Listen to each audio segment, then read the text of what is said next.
आजकल बहुत से रिटेल ट्रेडर या फिर ऑप्शन बायर्स कैंडलस्टिक चार्ट को किस तरह से पढ़ना है ये तो जानते हैं, मगर फिर भी लाइव मार्केट में प्रेशर के कारण चार्ट को समझने में गलतियां करके अपना नुकसान करवा लेते हैं।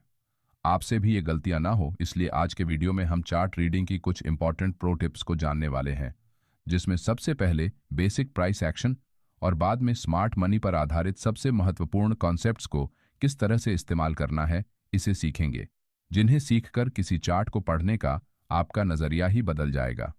तो चलिए शुरू करते हैं। Pro tip number 1, price action candle formation. इस टॉपिक को और अच्छे से समझने के लिए हम इसे 4 भागों में डिवाइड करेंगे। सबसे पहले कैंडल साइज एंड लोकेशन को समझते हैं। यहाँ नीचे आपके सामने 4 चार्ट कंडीशंस है, जिसमें हर एक में मार्केट बुलिश मूव करके ऊपर बढ़ रहा है। यहाँ चारों कंडीशन में मार्केट ने लगभग 100 पॉइंट्स का मूव किया है। अब इन चारों कैंडलस्टिक चार्ट्स को देखकर क्या आप बता सकते हैं कि किस चार्ट कंडीशन में एक रिटेल ऑप्शन बायर को सबसे ज्यादा फायदा हुआ होगा? इसे आप थोड़ा सोचकर कमेंट में जरूर बताएं। जहां तक मैं आपको जानता हूं, आपका आंसर 4 नंबर ही होगा, क्योंकि मार्केट बंद होने के बाद आप सही तरीके से चार्ट को पढ़ते हैं। लेकिन लाइव मार्केट में आप में से बहुत से ट्रेडर्स ने इस चार्ट को छोड़कर बाकी बचे इन तीनों में ही सबसे ज्यादा ट्रेड एंट्रीज करके अपना नुकसान किया होता। इसलिए इससे बचने के लिए आपको कैंडल की साइज और उसकी लोकेशन को अच्छे से समझना होगा। जैसे कि यहाँ इन दोनों चार्ट्स में कैंडल की साइज को अगर आप देखेंगे तो यहाँ लगातार बड़ी बड़ी कैंडल्स बन रही है, लेकिन एक कैंडल बनने के बाद उससे अगले वाले कैंडल की क्लोजिंग उसके ऑपोजिट डायरेक्शन में हो रही है, जिस कारण प्राइस एक जगह से दूसरी जगह जाने में ज्यादा समय ले रही है।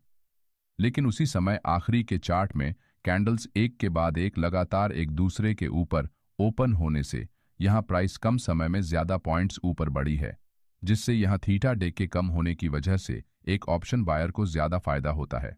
इसलिए चार्ट रीडिंग करते समय कैंडल्स की साइज के साथ उसकी लोकेशन भी देखना बहुत जरूरी होता है।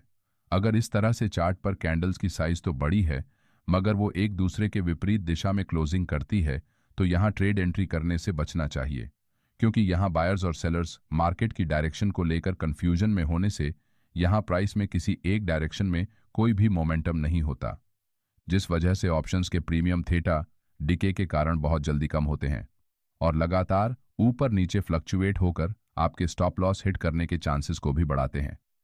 इसलिए कैंडल की साइज और उसकी लोकेशन को जरूर देखें। चलिए अब कैंडल विक और कैंडल क्लोजिंग के इंपॉर्टेंस को समझते हैं। यहां इस चार्ट में प्राइस नीचे से ऊपर बढ़ते हुए अपने प्रीवियस हाई को एक स्ट्रॉन्ग बुलिश कैंडल से ब्रेक करने की कोशिश करती है, जिसे देखते हुए बहुत से रिटेल ट्रेडर्स लॉन्ग ट्रेड में एंट्रीज करते हैं, मगर थोड़ी ही देर में कैंडल स्विंग हाई के नीचे जाकर क्लोज होती है।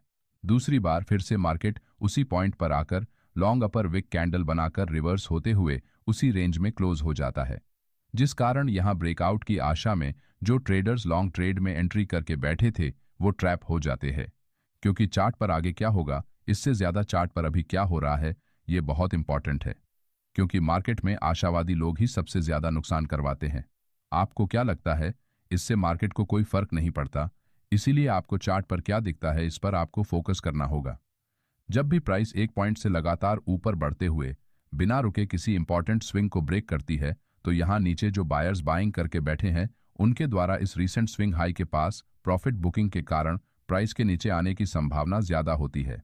अब जब तक न्यू बायर्स यहां फ्रेश पोजीशंस नहीं बनाते, तब तक ये ब्रेकआउट सस्टेन होने की संभावना कम ही होती है। साथ ही यहां कैंडल विक की लंबाई देखकर आप इस पॉइंट पर मार्केट में सेलर्स की मौजूदगी का भी अंदाजा लगा सकते हैं, क्योंकि जैसे ही मार्केट इस पॉइंट पर आता है तो प्राइस तुरंत रिवर्स हो जाती है। इसका मतलब यहां सेलर्स पहले से मौजूद है जो मार्केट को यहां से ऊपर जाने नहीं देना चाहते। किसी भी कैंडल की विक जितनी ज्यादा लंबी होगी उस साइड में उतना ही रिजेक्शन स्ट्रांग होता है। इसलिए अगर चार्ट पर एक ही दिशा में बार बार रिजेक्शन कैंडल्स बनती है, तो जब तक प्राइस उस विक हाई को ब्रेक करके उसके बाहर क्लोज नहीं होती तब तक आपको ट्रेड एंट्री नहीं करनी चाहिए। लेकिन फिर भी बहुत से रिटेल ट्रेडर बिना कुछ सोचे समझे इस तरह के ब्रेकआउट्स पर बार बार ट्रेड एंट्रीज करते हैं और अपने कैपिटल का बड़ा हिस्सा ब्रोकरेज में गंवा देते हैं। यहाँ इस चार्ट में प्राइस तेजी से नीचे आने के बाद बार बार एक ही लेवल के पास आकर सपोर्ट ले रही है, जिस कारण यहाँ चार्ट पर लगभग एक जैसे लोज बन रहे हैं। अब अगर चार्ट पर एक ही जगह प्राइस मल्टीपल टाइम रुकती है और उस लेवल को रिस्पेक्ट करती है, तो वहां एरिया ऑफ इंटरेस्ट क्रिएट हो जाता है। इसका मतलब बहुत बड़ी संख्या में रिटेल ट्रेडर इस लेवल के पास ट्रेड एंट्रीज करने में उत्सुक है। अगर प्राइस इस सपोर्ट को ब्रेक करने की कोशिश करती है तो कुछ लोग यहां शॉर्ट ट्रेड में एंट्री करना पसंद करेंगे, तो वही अगर मार्केट इस ट्रेंड लाइन को ऊपर ब्रेक करता है तो कुछ ट्रेडर यहां लॉन्ग ट्रेड में एंट्री करने का सोचेंगे, जिस वजह से यहां पर बिग इंस्टीट्यूशनल ट्रेडर आपको फंसाने के लिए फेक ब्रेकआउट्स चार्ट पर बनाने की संभावना ज्यादा होती है। क्योंकि एक रिटेल ट्रेडर के लिए ये लेवल साइकोलॉजिकली बहुत महत्वपूर्ण होने के कारण वो यहां एक्टिवली ट्रेड करता है। इसीलिए जब कभी भी चार्ट पर equal highs and lows, support and resistance level या फिर सप्लाई एंड डिमांड जोन्स बनते हैं तो यहां आपको संभल कर ट्रेड करना है। जब तक किसी दिशा में स्ट्रॉन्ग ब्रेकआउट करके प्राइस उसके ऊपर सस्टेन नहीं करती तब तक आपको ट्रेड एंट्रीज नहीं करनी है। चलिए अब किसी चार्ट को पढ़ने के लिए स्मार्ट मनी कॉन्सेप्ट्स के लिक्विडिटी और इंड्यूसमेंट का क्या महत्व है ये जानते हैं।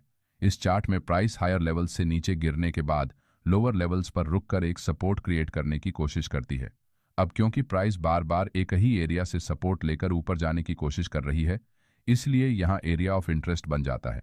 इसीलिए यहां ऊपर और नीचे दोनों तरफ एक रेंज बनाकर रिटेल ट्रेडर इस रेंज का ब्रेकआउट होने का इंतजार करते हैं। थोड़ी ही देर में एक स्ट्रॉन्ग ग्रीन बुलिश कैंडल इस रेंज को ऊपर की साइड में ब्रेक कर देती है, जिसे देखकर बहुत से रिटेल ट्रेडर यहां लॉन्ग ट्रेड में एंट्री करते हैं। लेकिन कुछ ही देर में प्राइस नीचे गिरते हुए इनके स्टॉप लॉस खाकर सपोर्ट को ब्रेक करते हुए और नीचे चली जाती है, जिससे शॉर्ट और लॉन्ग दोनों साइड में ट्रेड एंट्री करने वाले रिटेल ट्रेडर का नुकसान हो जाता है। लेकिन वही अगर आप इस चार्ट को स्मार्ट मनी कॉन्सेप्ट के नजरिए से समझते तो आप इस ट्रैप में फंसने से बच सकते थे। सबसे पहले जब प्राइस नीचे आकर एक जगह थोड़ा रुककर फिर से अपनी बेरिश जर्नी को स्टार्ट करती है तो यहां ऊपर जिन्हें शॉर्ट ट्रेड में एंट्री करने का मौका नहीं मिला वो ट्रेडर्स यहां शॉर्ट पोजीशन बनाते हैं, जिससे इस लेवल के पास उनके स्टॉप लॉस के जरिए लिक्विडिटी एरिया क्रिएट होता है। साथ ही जब प्राइस नीचे एक लेवल पर बार बार रुकते हुए सपोर्ट लेती है तो यहां रिटेल बायर्स इस सपोर्ट के नीचे स्टॉप लॉस लगाकर ब्रेकआउट का इंतजार करते हैं। अब यहां चार्ट पर ऊपर और नीचे दोनों तरफ रिटेल ट्रेडर्स की लिक्विडिटी मौजूद है जो मार्केट में एक फ्यूल की तरह काम करती है। अब क्योंकि यहां प्राइस ने 2-3 बार सपोर्ट से ऊपर निकलने की कोशिश की है, इसलिए यहां बायर्स बड़ी संख्या में इस लेवल पर ऐड हुए हैं, जिस कारण यहां लिक्विडिटी बड़ी संख्या में मौजूद है। इसी लिक्विडिटी को ग्रैब करने के लिए बिग इंस्टीट्यूशंस सबसे पहले ऊपर की तरफ इंड्यूसमेंट क्रिएट करने के लिए ब्रेकआउट कैंडल बनाते हैं, जिसे देखकर और नए फ्रेश बायर्स यहां अपनी लॉन्ग पोजीशंस बनाने के लिए अपने स्टॉप लॉस सपोर्ट एरिया के पास प्लेस करते हैं, जिससे यहां और भी लिक्विडिटी जनरेट होने की वजह से मार्केट ऊपर की लिक्विडिटी को स्वीप करने के बाद नीचे की लिक्विडिटी को ग्रैब करते हुए सीधे नीचे गिर जाता है। चलिए अब आरएसआई इंडिकेटर की मदद से आप किसी चार्ट को कैसे पढ़ सकते हैं ये जानते हैं। ये निफ्टी 50 का 18 फरवरी का 5 मिनट टाइम फ्रेम का चार्ट है, जहां मार्केट में प्राइस लोअर लोज बनाते हुए लगातार नीचे गिर रही है, लेकिन एक समय के बाद मार्केट रिवर्स होकर सीधे ऊपर निकल जाता है। अब अगर इस तरह के रिवर्सल्स को आपको पकड़ना है तो आप यहां स्मार्ट मनी के साथ आरएसआई इंडिकेटर की भी मदद ले सकते हैं। जैसे कि अगर इस चार्ट में आप आरएसआई को लगाकर देखेंगे तो यहां प्राइस तो लोअर लोज बना रही है, लेकिन इस स्विंग लो के पास आरएसआई इंडिकेटर में हायर लो बन रहे हैं। इसका मतलब यहां प्राइस और आरएसआई इंडिकेटर के बिहेवियर में चेंज हुआ है, जिसे हम ट्रेडिंग की भाषा में डाइवर्जेंस कहते हैं। अब क्योंकि यहां प्राइस नीचे जा रही है और आरएसआई ऊपर की तरफ बढ़ रहा है, इसीलिए ये एक बुलिश डाइवर्जेंस है, जो कि मार्केट में संभावित बुलिश रिवर्सल को पकड़ने में आपकी मदद कर सकता है। अब अगर आप यहां इस ट्वीजर बॉटम कैंडलस्टिक के नीचे अपना स्टॉप लॉस लगाकर इसके हाई पर लॉन्ग ट्रेड में एंट्री करते हैं तो आप यहां छोटे स्टॉप लॉस के साथ इस रिवर्सल को कैप्चर करके अच्छा प्रॉफिट बना सकते हैं। ऐसी ही जबरदस्त और जानकारीपूर्ण वीडियो देखने के लिए हमारे चैनल इन्वेस्ट पॉइंट को सब्सक्राइब करें। अगर आप किसी खास विषय पर वीडियो चाहते हैं तो हमें कमेंट में जरूर बताएं।